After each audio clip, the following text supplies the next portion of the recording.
Hi hello friends, నేను మీ శివకుమార్ని. మీరు చూస్తున్నారు ఉమేష్ యూట్యూబ్ ఛానల్. అందరు బాగున్నారా అండి? నేనైతే బాగున్నాను. ఇక్కడ ఏం చేస్తున్నానా అని చూస్తున్నారా? మజ్జిగ చారు చేస్తున్నానండి. పిల్లలైతే మజ్జిగ చారు అడిగారు లంచ్ బాక్సుల్లోకి.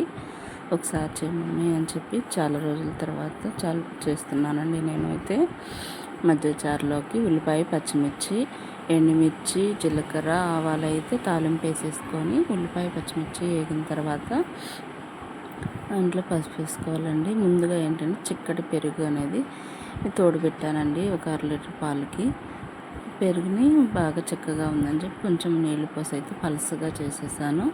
ముందుగా కలిపి పెట్టుకున్నాము. ఉల్లిపాయ, పచ్చిమిర్చి వేగిన తర్వాత దాంట్లో కొంచెం పసుపు వేసి కలిపేసుకోవాలండి.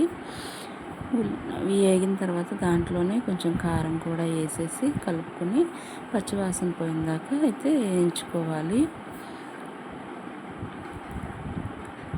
దాంతోపాటు సాల్ట్ కూడా వేసుకొని సాల్ట్ కానీ వేసుకొని కలిపేసుకుంటే సరిపోతుందండి. కారం అనేది పచ్చివాసన పోయిందాకా కొంచెం లైట్గా వేయించితే సరిపోతుంది.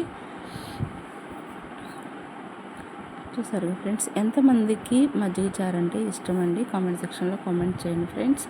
వీడియో అయితే పూర్తిగా చూడండి. మన వీడియోస్ కనుక నచ్చినట్లయితే లైక్ చేయండి, షేర్ చేయండి, సబ్స్క్రైబ్ చేసుకోండి ఫ్రెండ్స్. కారం అనేది పచ్చివాసన పోయిన తర్వాత మజ్జిగ చారు అయితే తాలింపులో పోసేసుకోవాలి. మజ్జిగ కలిపి పెట్టుకున్నాం కదా ముందుగానే, తాలింపులో పోసేసి కొంచెం అయితే ఒక 2 నిమిషాలు సేక తగిలిన దాకా అయితే అట్టు పెట్టుకుంటే సరిపోతుందండి.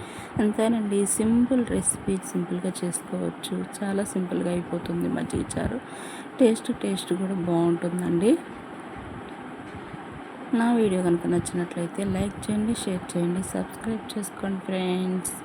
ఎలా ఉంది ఏంటి అనేది మజ్జిగ చారు కామెంట్ సెక్షన్లో కామెంట్ చేసేయండి. మీరు ఈరోజు లంచ్ బాక్సులకి ఏం చేశారు అనేది కామెంట్ సెక్షన్లో కామెంట్ చేయండి. నాకైతే ఇక్కడ సాల్ట్ సరిపోలేదండి, కొంచెం సాల్ట్ అయితే కలిపేసాను. అలాగైతే ప్రిపేర్ చేసేసాను. మజ్జిగ చారు మాత్రం టేస్ట్ చాలా బాగుంది. చాలా బాగున్నాయి. మీరైతే ఒకసారి ట్రై చేయండి. ఎవరైనా ట్రై చేయని వాళ్ళు ఉంటే బాగుంటుందండి. మధ్యలో ఉల్లిపాయ, పచ్చిమిర్చి తగులుతూ ఉంటే టేస్ట్ బాగుంటుంది. ఈ మజ్జిగ చారులో నేనైతే ఉల్లిపాయ ఎక్కువగానే వేస్తానండి. Okay, bye.